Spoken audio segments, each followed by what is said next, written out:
விஜய் வந்துட்டு சிஎம் ஆகணும்னு சொல்லி நான் ரொம்ப வேண்டினேன். 45 டேஸ்க்கு டெய்லி எழுதினாக்க அது வந்து அது டெலிபதியில வந்துட்டு ஆகுமா. போடுறதுக்கு முன்னாடி யோசிச்சிருக்கணும். நான் போட்டு 2 மில்லியன் வியூஸ் போனதுக்கு அப்புறம் நீ கேட்டேன்னா நான் எப்படி பண்ண முடியும்? ஆக்சுவலா வந்து நான் ஃபர்ஸ்ட் ஆஃப் ஆல் நான் வந்து ரொம்ப ஆசைப்பட்டேன், நடிக்கணுங்கிற அந்த எண்ணம் இருந்தது. நான் வந்து நிம்மதியா வீட்டுக்கு முன்னாடி நம்மளோட ஸ்கிரீன்லயே பாடிக்கலாம், ஆடிக்கலாம், ஐட்டம் சாங் பண்ணிக்கலாம்னு முடிவு பண்ணிட்டேன். அவங்க வெறுமனே கேட்கறது எங்க ட்ரெஸ் வாங்குறீங்க, எங்க பிளவுஸ் வாங்குறீங்க, எங்க நெக்லஸ் வாங்குறீங்க. இந்த உலகத்திலேயே உங்களை தவிர வேற யாருமே எனக்கு பிடிக்கல. நீங்க மட்டும்தான் என்னோட உலகம். நீங்க என்ன கல்யாணம் பண்ணியே தீரணும். நீ இல்லைன்னா நான் இல்லை. நீங்க என்னமோ சொன்னீங்க என் காதுல. சரக்கு அடிக்கலாமா? சரக்கு. ஸோ மிஸ் யூ அம்மா அப்பா.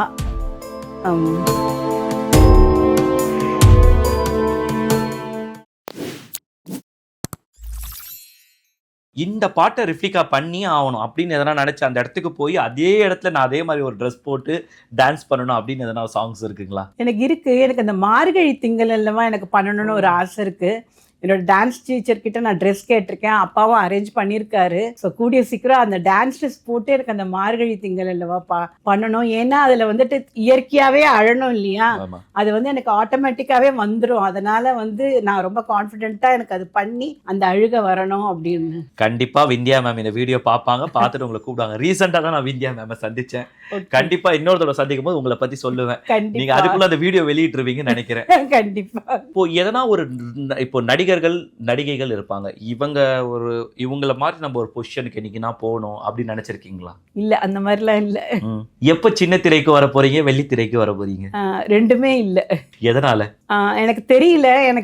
எனக்கு ஆக்சுவலா வந்து நான் ஃபர்ஸ்ட் ஆஃப் ஆல் நான் வந்து ரொம்ப ஆசைப்பட்டேன், நடிக்கணுங்கிற அந்த எண்ணம் இருந்தது. எல்லார போலவே எனக்கும் அந்த எண்ணம் இருந்தது. ஆனா எனக்கு டே பை டே வந்துட்டு அந்த அட்ஜஸ்ட்மெண்ட்டுங்கிற அந்த வார்த்தை வந்துட்டு நிறைய பெரிய பெரிய செலிபிரிட்டிஸ்லாம் மென்டல் டிப்ரெஷன்ல போய் அவங்களாம் எவ்வளவு கோத்ரூ பண்ணாங்கன்னு சொன்னதெல்லாம் கேட்டோன்னே எனக்கு பயம் வந்துடுது. நான் வந்து நிம்மதியா வீட்டுக்கு முன்னாடி நம்மளோட ஸ்கிரீன்லயே பாடிக்கலாம், ஆடிக்கலாம், ஐட்டம் சாங் பண்ணிக்கலாம்னு முடிவு பண்ணிட்டேன். ஓ நைஸ். நீங்க பிறந்து வளர்ந்ததெல்லாம் தமிழ் பேக்ரவுண்ட், பேசும்போதே தூய தமிழ் அப்படியே தேன் வந்து பாயுது காதுல. பட் இப்ப இருக்கிற இடமோ நார்த் இந்தியா, அங்க இருக்க மக்கள் உங்களை அறிமுகம் எப்படி இருக்கு? எப்படி உங்களை கண்டுபிடிச்சிடுறாங்களா? அவங்க இமீடியட்டா நல்லாவே கண்டுபிடிச்சிட்டாங்க. தமிழ கொஞ்சம் எங்கள் ஹிந்தி லாங்குவேஜும் பண்ணுங்கன்னு சொல்லி ரெக்வஸ்ட் பண்ணாங்க. அதனால தான் இப்போ ரீசெண்ட் டைம்ஸாக வந்துட்டு கொஞ்சம் ஹிந்தியும் பண்ணுறேன். ஓ, ஹிந்தியும் பண்ண ஆரம்பிச்சிங்க. மல்டி டேலண்டபிள்ன்றது மல்டி லாங்குவேஜ்ல இறங்கிட்டீங்க. இப்போ தொடர்ந்து நெகட்டிவ் கமெண்ட்ஸ் வந்துகிட்டே தான் இருக்கும். அதை வந்து திருத்தவே முடியாது. மக்களை நாய் வாழ நிமித்த முடியாது, மக்களை திருத்த முடியாதுன்ற போல போயிட்டே தான் இருக்கு. அப்படி இருக்கும் பொழுது அப்படிப்பட்டவர்களுக்கு என்ன சொல்லணும்னு நினைக்கிறீங்க? நான் எதுவுமே சொல்ல மாட்டேன்னு சொன்னேன். நான் ஒரு ஹார்ட் போடுவேன், நான் போயிட்டே இருப்பேன். ரொம்ப என்னை ட்ரிகர் பண்ணிட்டே இருந்தாங்கன்னா அதை அப்படியே ஸ்க்ரீன்ஷாட்டாக எடுத்து ஒரு இதுவாக போட்டுருவேன். அப்போ அந்த வடிவேலோட ஜோக்கை போடுவேன். இதெல்லாம் தேவையா கோபி நம்ம குடும்பத்துக்கு அப்படிங்கிற மாதிரி ஏதாவது ஒன்று அந்த மாதிரி கேட்பேன். ஸோ அவங்க என்ன பண்ணுவாங்க, அந்த யார் அதை பண்ணாங்களோ அவங்க எனக்கு மெசேஜ் பண்ணி, சாரி கீதாம்மா ப்ளீஸ் ரிமூவ் பண்ணிவிடுங்க, என் ஃப்ரெண்ட்ஸ் எல்லாம் என்ன ரொம்ப கலாய்க்கிறாங்க, டே ஒன்றை தாண்டா போட்டிருக்காங்க, உன் ஆளுடா உன்னை பற்றி தாண்டா பேசுகிறான்னு சொல்லி ரொம்ப ரெக்வஸ்ட் பண்ணானா. அப்போ கூட நான் ரிமூவ் பண்ணல. இதெல்லாம் வந்து எப்போ போடுறதுக்கு முன்னாடி யோசிச்சிருக்கணும். நான் போட்டு 2 மில்லியன் வியூஸ் போனதுக்கு அப்புறம் நீ கேட்டேன்னா நான் எப்படி பண்ண முடியும்? கண்டிப்பா முடியாது. எவ்வளவு ஒரு அழகா ஒரு தவறு பண்றவங்களை கூட உங்களோட அன்பால அவங்கள ஒரு இது மாத்திட்டு இருக்கீங்க. அது பெரிய விஷயம். அது வேற யாருக்குமே அமையாத ஒரு விஷயம். உண்மையாவே வந்து இந்த சொசைட்டில வந்து பேரும் புகழும் அப்படின்றது எல்லாருக்கும் இருக்கு. அந்த அம்மான்ற வார்த்தை வந்து கிடைக்காது. அந்த ஒரு ஃபீல் பண்ணீங்க. இன்னைக்கு கோடிக்கணக்கான மக்கள் உங்களை பார்க்கும்போது கீதாமா அப்படின்னு கூப்பிடுறாங்க. அப்ப எப்படி ஃபீல் பண்றீங்க? எனக்கு ரொம்பவே சந்தோஷமா இருக்கு. என் பொண்ணுங்க 2 பேரும் சொல்றா, உனக்கு டைமே இல்லை, எப்ப பாரு போனை யாரோடய பேசிட்டு இருக்க நீ, இல்லடி அந்த பொண்ணு ஃபோன் பண்ணா இந்த பொண்ணு ஃபோன் பண்ணா, நாங்கள் தாம்மா உன்னோட ஒரிஜினல் பொண்ணு, ப்ளீஸ்மா ஞாபகம் வச்சுக்கோமா, அப்பப்போ வேணா நாங்கள் அனுப்புகிறோம், உனக்கு ஒரு ஃபோட்டோ வேணா அனுப்புகிறோம்மா அப்படிம்பாங்க. நான் சொல்லுவேன் என்ன பண்ணுறது, எல்லாருமே நல்லா பேசுறச்சு. இப்போ கூட இன்னைக்கு கூட ஒரு கல்யாண பத்திரிக்கை வந்தது, அவர்கிட்ட சொன்னேன் நம்ம கல்யாணத்துக்கு போகணும் அப்படின்னு. ஸோ என்னோட ஃபேன்ஸ் தான் என்னோட குடும்பம், என்னோட ஃபேமிலி. தான் வாழ்நாள்ல நீங்க சாதிக்கணும்னு நினைக்கிற ஒரு விஷயம்னா என்ன? நான் சாதிச்சுட்டேன் ஆல்ரெடி. ஏன்னா ஒரு 2 குழந்தைங்களுக்கு அம்மாவாகணும்னு நான் ரொம்ப ஆசைப்பட்டேன். ஏன்னா என்ன டாக்டர் வந்து நீங்க அம்மாவே ஆக முடியாது அப்படின்னு டாக்டர் சொன்னாங்க. ஆனா அதை நான் சாதிச்சேன். அது வந்து எனக்கு ரொம்ப சந்தோஷமான ஒரு விஷயம். என் கணவர் வந்து என் கூட இருந்து சப்போர்ட்டிவாக இருந்து அதை நான் வந்து ப்ரூவ் பண்ணினேன். இன்றைக்கி என்னை எவ்வளோ பேர் வந்து என்னோடய உடலை வந்து தப்பாக பேசி கிண்டல் பண்ணி என்னோட வயிறு வந்து இது பண்ணி போட்டாலும் நான் வந்து இந்த உலகத்துக்கு வந்து 2 அருமையான 2 பெண் குழந்தைகளை கொண்டு வந்து இந்த வயிறை நான் நேசிக்கிறேன். உங்களுக்கு பிடிக்கலையா நீங்கள் பார்க்காதீங்க, ஆனால் நான் நேசிக்கிறேன். ஸோ அதுதான் நான் சாதித்த ஒரு விஷயமா நான் நினைக்கிறேன். மற்றபடி பாக்கியெல்லாம் எல்லாருமே பண்ணுறது தான். தொடர்ந்து பல பெண்கள் வந்து சமூக வலைதளங்கள் வாயிலாகவும் தொடர்ந்து பாலியல் வன்கொடுமைகளும் நடந்துட்டு இருக்கு இந்த சமூகத்தில். அப்படி இருக்கும்போது அந்த மாதிரி விஷயங்கள்லாம் கேள்விப்படும்போது நீங்கள் எப்படி ஃபீல் பண்ணுறீங்க ஒரு தாயா? ரொம்ப கஷ்டமாக தான் இருக்குது. சில பொண்ணுங்கள்லாம் வந்துட்டு எனக்கு மெசேஜ் பண்ணி, ஒரு பையன் டெய்லி மெசேஜ் பண்ணுறான் பேசட்டுமான்னு கேட்பாங்க. ஒரு 100 பேராவது எங்கிட்ட அட்வைஸ் கேட்பாங்க. நான் சொல்கிற ஒரே அட்வைஸ் இதுதான், யாருமே நம்ம உள்ளத்தை யாருமே காதலிக்கல, அதை நல்லா புரிஞ்சுக்கோ. அதனால இதெல்லாம் வந்து வெறும் ஒரு பொய்யான ஒரு காதல், இதை நம்பாத அப்படின்னு சொல்லி நிறைய பேருக்கு விழிப்புணர்ச்சி கொடுத்துட்டேன். அதையும் மீறி நம்ம என்ன பண்ண முடியும்? அவங்க போய் அதில் விழுந்துட்டாங்கன்னா நம்ம ஒன்றும் பண்ண முடியாத ஒரு சூழல் தான். இப்போ தொடர்ந்து பார்த்தீங்கன்னா திரை உலகத்தில் வந்து முன்னணியில் விளங்கின பாக்கியராஜ் சார் ஆகட்டும், பாரதி ராஜா சாரோட இழைப்பு 2 பெரிய, அதெல்லாம் பார்க்கும்பொழுது நீங்கள் வந்து திரைத்துறைக்கு வரலனால திரைத்துறை சார்ந்த ஒரு விஷயங்களை பண்ணிட்டு இருக்கீங்க. அப்படின்னு இந்த 2 ஜாம்பவானுடைய இழப்பை எப்படி பார்க்குறீங்க? எனக்கு வந்து ரொம்ப கஷ்டமாக இருந்தது. ஏன்னா வந்து எனக்கு 2 பேருமே பிடிச்சவங்க எனக்கு ரொம்ப. அண்ட் இன்ஃபேக்ட் எனக்கு அந்த முந்தானை முடிச்சு படம் வந்துட்டு நான் கல்யாணம் ஆன உடனே என் ஹஸ்பண்டோட பார்த்த படம் அது. அது வேற அந்த டைம் பார்த்து தான் அந்த முருங்கைக்காய் வேற ரொம்ப டாப்பில் இருந்தது. ஸோ எங்கள் அம்மா வீட்டுக்கு போனால் ஃபுல்லாக முருங்கைக்காய் மரம் தான். அதனால என்னை வச்சு செஞ்சாங்க என் ஃப்ரெண்ட்ஸ் எல்லாம். அது எனக்கு மறக்க முடியாத ஒரு சம்பவம். அண்ட் பாக்கியராஜ் இல்லைனாலே எனக்கு ரொம்ப பிடிக்கும். பட் அவர் கையால் தான் இப்போ ஒரு அவார்டு வாங்குறதுக்கு நான் வரதா இருந்தேன். பட் அவரோட இழப்பு எனக்கு இப்போ ரொம்ப வருத்தமாக இருக்குது. சுயசக்தி விருதுகள்னு சொல்லிட்டு சக்தி மசாலாவோட ரொம்ப ஒரு உருக்கமான ஒரு உரையா இருக்கு இந்த நேரத்துல. பாக்கியராஜ் சாரை நினைவு கூர்ந்திருக்கீங்க முந்தாடை முடிச்சு படம் மூலியமா. இப்ப அவருடைய படத்துல இருந்து ஒரு பாடல் எடுத்து பண்ணணும்னா எந்த பாடலுக்கு பண்ணணும்னு நினைப்பீங்க? அவரோட பாட்டெல்லாம் வந்து கொஞ்சம் இதாக தான் இருக்கும், அதனால கொஞ்சம் யோசிச்சு தான் பண்ண முடியும். நிறைய வீடியோ பார்த்துருக்கோம், ஒரே அறையில இருந்து தான் இருக்கு. வெளியில இருந்து எப்போ வரப்போகுது? நாங்கள் நிறைய எதிர்பார்த்துட்டு இருக்கோம். நீங்கள் அந்த பீச்லலாம் ஓடிட்டெல்லாம் வீடியோலாம் வரணும்னு எக்ஸ்பெக்டேஷனில் இருக்கோம். நாங்கள் எப்போ அதெல்லாம் வரப்போகுது? கண்டிப்பாக வந்துட்டு இப்போ கூடிய சீக்கிரம் அந்த மாதிரி பண்ணணும்னு ஒரு ஆசை இருக்குது.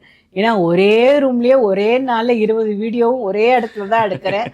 பட் அப்போது ஆடியன்ஸ் ஆனால் அழுத்து போகிறது இல்லை. ஏன்னா சிலதில் வந்து அவங்களுக்கு ஆக்டிங் பிடிக்கும், சில இடத்துல டான்ஸ் பிடிக்கும், சில இடத்துல என்னோட ஐட்டம்ஸ் சாங்ஸ் பிடிக்கும். ஸோ அதனால எனக்கு ஆடியன்ஸை யாரையுமே இது பண்ண வேண்டாம்னு சொல்லிட்டு நான் அதே இடத்துல தான் நின்று பண்ணுறேன். பட் இன்னி வரைக்கும் யாரும் அதை கேட்கல, என்னோட ஆடியன்ஸ் கேட்கல. அம்மா போர் அடிக்குது வேற இடத்த மாற்றுங்கன்னு இன்னி வரைக்கும் ஒரு ஃபேன் கூட இன்னும் எழுதவே இல்லை. கண்டிப்பாக கொஞ்சம் வெளியே போய் கொஞ்சம் எடுக்கணும்னு ஒரு ஆசை இருக்குது. பார்ப்போம், கூடிய சீக்கிரம் பண்ணலாம். அம்மா நீங்கள் இந்த ட்ரெஸ் போட்டு இது பண்ணுங்க, அந்த மாதிரி ஃபேன்ஸ் அப்ரோச்சஸ்லாம் இருக்குமா? அவங்க வெறுமனே கேட்கறது எங்கே ட்ரெஸ் வாங்குறீங்க, எங்கே ப்ளவுஸ் வாங்குறீங்க, எங்கே நெக்லஸ் வாங்குறீங்க. பெப்சி உமாகத்தான் நீங்க தான் ஃபேமஸா இருக்கீங்க. அந்த காலத்துல அவங்களோட ப்ளவுஸ்க்கும் சாரிக்கும் பெரிய ஃபேன்ஸ் இருப்பாங்க. கால் பண்ணி கேட்பாங்க, மேம் இந்த சாரி ரொம்ப அழகா இருக்கீங்க, எங்க வாங்குனீங்க? அந்த மாதிரி இப்ப நீங்களும் ட்ரெண்ட் ஆயிட்டீங்க. ஆமா, ஃப்ராக்குக்கு தான் மெயினா, ட்ரெண்ட் ஃப்ராக்குக்கு தான். அது கரெக்டா சூஸ் பண்ணிடுறீங்க நீங்க. உங்களுக்கு கேர்ள்ஸ் ஃபாலோவர்ஸ் அதிகமா, பாய்ஸ் ஃபாலோவர்ஸ் அதிகமா? எனக்கு தெரிஞ்சு பாய்ஸ் தான் ஜாஸ்தி. ஒரு பாய் வரான், அவர் வந்து உங்ககிட்ட ஒரு லவ் ப்ரப்போசல் பண்றாரு. அவருக்கு உங்களோட ரிப்ளை எப்படி இருக்கும்? அப்படியே அந்த ஒரு நடிப்பு பாவனையோடு அந்த ரிப்ளை இருக்கணும், பாடல் இல்லாம. இந்த உலகத்திலேயே உங்களை தவிர வேற யாருமே எனக்கு பிடிக்கல, நீங்க மட்டும்தான் என்னோட உலகம், நீங்க என்னை கல்யாணம் பண்ணியே தீரணும், நீ இல்லைன்னா நான் இல்லை.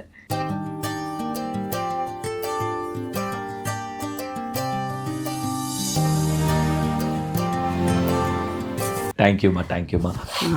ஒருத்தர்கிட்ட இந்த விஷயத்த சொல்லணும்னு ரொம்ப நாளா காத்துட்டு இருக்கேன், அவரை இன்னும் பார்க்கல நான். அப்படி ஏதாவது யாருன்னா இருக்காங்களா? இருக்காங்க. பேர் சொல்ல வேண்டாம், அவங்களுக்கு சொல்ல வேண்டிய நோட்ஸ் மட்டும் சொல்ல முடியுமா? பேர் சொல்லாம சொன்னா அப்புறம் எப்படி கண்டுபிடிப்பாங்க? சரி, ஓகே. அவங்களுக்கு தெரியாதானா? அவங்களுக்கு தெரியாது. அப்ப பேர் சொல்லியே சொல்லுங்க. எனக்கு வந்து ரொம்ப நான் ப்ரே பண்ணினது வந்து, நான் யாருக்குமே வந்துட்டு அந்த அளவுக்கு ப்ரே பண்ணதில்லை. ஆனால் ரொம்ப எழுதி லெட்டர் போட்டு எழுதி சாமி கிட்ட வச்சது வந்துட்டு, விஜய் வந்துட்டு சிஎம் ஆகணும்னு சொல்லி நான் ரொம்ப வேண்டினேன். 45 டேஸ்க்கு டெய்லி எழுதினாக்க அது வந்து அது டெலிபத்தியில் வந்துட்டு ஆகுமா. இப்போ என்னோட ஹஸ்பண்ட் தான் சொன்னார், உனக்கு ஏதாவது ஒரு விஷயம் நடக்கணும்னா நீ அதை வந்து எழுதிட்டு அந்த செவுத்துக்கு சொன்னேன்னா அது டெலிபத்தி வேலை பார்க்கும் அப்படின்னு சொன்னார். ஸோ நான் அந்த விஷயத்த நான் அவருக்காக பண்ணேன். ஏன்னா எனக்கு ஒரு சேஞ்ச் வேணும்னு தோணித்து, அதுக்காக நான் பண்ணேன். ஸோ அதுக்கேற்ற மாதிரியே அவரே ஆயிட்டாரு. அது எனக்கு ரொம்ப சந்தோஷமாக இருந்தது.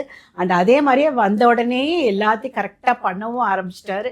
எனக்கு ரொம்ப பிடிச்சிருக்கு. ஸோ அவர் ஒரு டைம் நேரில் பார்த்தா நான் சொல்லுவேன், உங்களுக்காக ப்ரே பண்ணி எழுதின அந்த லெட்டரும் என்கிட்ட இருக்குது, அதையும் காட்டிடுவேன். விஜய் சாரை இப்போ நேரில் பார்க்குறீங்க, இந்த வீடியோ பார்த்துட்டு உங்களை கூப்பிட்றாரு, முதல்ல அவரை பார்த்தோன்னே உங்களோட ரியாக்ஷன் என்ன இருக்கும்? என்ன விஷயங்களை அவர் கூட ஷேர் பண்ணணும்னு நினைப்பீங்க? ஒரு ஷார்ட்டாக சொல்லணும்னா வந்துட்டு இந்த உலகத்துக்கு வந்து ஒரு சேஞ்ச் தேவைன்னு நினச்சேன். ஏன்னா நிறைய அநியாயமும் அக்கிரமமும் நடந்துட்டு இருந்தது. நீ வந்ததுனால இனிமேல் நான் நிம்மதியாக கண் மூடுவேன். இனிமேல் இந்திய நாடு இன்னும் நல்லா செழிப்பான நாடாக ரொம்ப நல்லாயிடும், சீரும் சிறப்புமா நல்லா இருக்கும். எல்லா குழந்தைகளும் படிப்பறிவோட செல்வத்தோடையும் எந்த வகையான இதுவும் நடக்காம, தப்பான விஷயங்கள் எதுவும் நடக்காம, இந்த போதைப் பொருள் எல்லாம் அழிஞ்சு, குடியெல்லாம் அழிஞ்சு, இந்த நாடு வந்துட்டு சூப்பரான இந்தியா வந்து கிரீன் இந்தியாவா ஆக போகுதுன்னு சொல்லி தேங்க்யூ ஸோ மச் விஜய், நீ தான் பார்த்துக்கணும்னு சொல்லிவிடுவேன். இன்கேஸ் விஜய் வந்து உங்களோட ரீல்ஸ் எல்லாம் கண்டிப்பாக நீங்கள் போய் பார்க்க போகிறதா இருந்தால் உங்களை பற்றி ஃபுல்லாக ப்ரிப்பேர் பண்ணிவிடுவார். அவருடைய படத்துலேருந்து ஒரு சீன் நடிச்சு காட்ட சொன்னால் எதை நடிச்சு காட்டுவீங்க விஜய் முன்னாடி? நீங்கள் என்னமோ சொன்னீங்க, என் காதில் சரக்கு அடிக்கலாமா? சரக்கு அது எதனால இது? எனக்கு அது ரொம்ப பிடிச்சது அது. அதனால உங்களை பார்த்த அந்த நிமிஷத்துல இருந்து உங்களோட சிரிப்பு வந்து எங்களையே கடந்து எங்களை டவுன் ஆக்கிடுது. பேசவே விடுமா, என் டோனே வெளில வரல. இப்போ வரையும் இந்த இன்டர்வியூ முடிகிற நிலைமைக்கு வந்துடுச்சு, என் டோனே இப்போ வரையும் வெளியில வரல. ரொம்ப ஒரு குழந்தை, ஆக்சுவலா வீடியோல மட்டும்தான் நீங்க அப்படின்னு நினைச்சிட்டு இருக்கக்கூடிய மத்தியில ஃபர்ஸ்ட் டைம் நேர்ல பார்க்கும் பொழுது கூட அப்படியே அந்த குழந்தை முகத்தோட அந்த பால் சிரிப்போட பார்க்கும்போதே ரொம்ப பிளசண்டா இருக்கீங்க.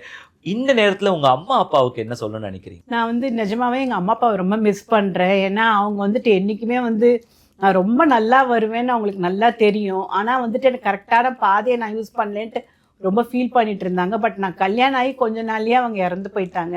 ஸோ என்னோட இதெல்லாம் வந்து அவங்க எதுவுமே பார்க்கல. நான் வாங்கின ஒரு 300-400 அவார்டு வாங்கியிருக்கேன். ரோபோ சங்கர் கையால் அவார்டு வாங்கியிருக்கேன், பிரபுதேவா கையால் அவார்டு வாங்கியிருக்கேன், ஷாஹித் கபூர், கரீனா கபூர், நிறைய பேரே ஞாபகம் வரல, அந்த அளவுக்கு ஷாருக் கான் எல்லார்கிட்டையும் வாங்கியிருக்கேன். ஆனால் இதெல்லாம் பார்க்க எங்கள் அம்மா அப்பா இல்லை. ஸோ அது எனக்கு ரொம்ப வருத்தம் தான். சம்டைம்ஸ் எனக்கு ஃபீல் ஆகும், சென்னைக்கு வந்தாலே அந்த தாயின் மண் வந்து தொட்ட உடனே தான் எனக்கு சரி எங்கள் அம்மா இங்கே இருக்காங்க, அதுக்காகவே நம்ம இந்த மண்ணை தொட்டுட்டு தான் போகணும்னு சொல்லி தான் எப்போவுமே இவர்கிட்ட சென்னையில் ஒரு நாளாவது நம்ம இருந்துட்டு போகணும்னு சொல்லுவேன்.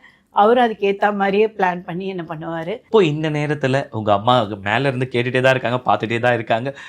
உடலுக்கு மட்டும்தான் அழிவே தவிர ஆத்மாக்களுக்கு அழிவே கிடையாது, நம்ம கூடியே தான் இருந்துட்டு இருக்குன்னு எப்படி சொல்லுவாங்க. இந்த நேரத்தில் உங்கள் அம்மாவுக்கும் உங்கள் அப்பாவுக்கும் ஒரு க்யூட்டான ஒரு நோட்ஸ் கொடுங்க. அப்பா, நீ சொன்னபடியே நான் வந்து பேரும் புகழோடையும் நல்லா வந்துட்டேன்.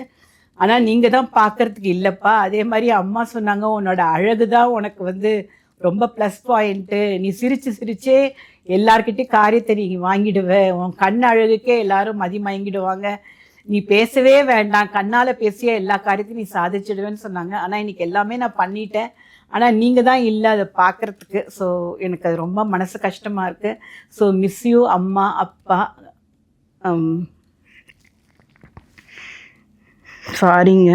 Okay ma'am, no issue. இன்னொரு விஷயம், இந்த வாழ்க்கையில் இவங்களை ஒரு தடவை திரும்பி நம்ம பார்க்கணும். அந்த ஒரு கடவுள் வந்து உங்களுக்கு ஒரு பவர் கொடுக்குறாரு. நீங்கள் கும்புற ஒரு கடவுளே உங்களை டெலிபதி பண்ண ஒரு பவர் கொடுக்குறாரு. அவரை இந்த இடத்துல பார்க்கணுன்னா யாரை பார்க்கணும்னு நினைப்பீங்க? நான் எங்கள் அம்மா அப்பாவை தான். What great. அவ்வளோ ஒரு அம்மா அப்பா மேலே ஒரு பவ்யமான ஒரு பெண்ணாக இருந்திருக்கீங்க. ரொம்ப என்னோட ஹஸ்பண்டும் வந்துட்டு மாதம் அனுப்புவார். அதுவும் ஃப்ளைட்டில் தான் அனுப்புவார். எல்லா டைமும் போயிட்டு ஒரு வாரம் இருந்து அவங்களுக்கு சமைச்சு போட்டுட்டு எவ்ரி மந்த் அனுப்பிச்சிட்டு இருக்கார். அந்த மாதிரி யாரும் பண்ண மாட்டாங்க, ஆனால் என் ஹஸ்பண்ட் பண்ணார். உங்களை சந்திச்சதுல ரொம்ப சந்தோஷமா. நன்றிமா. Thank you so much. நன்றி.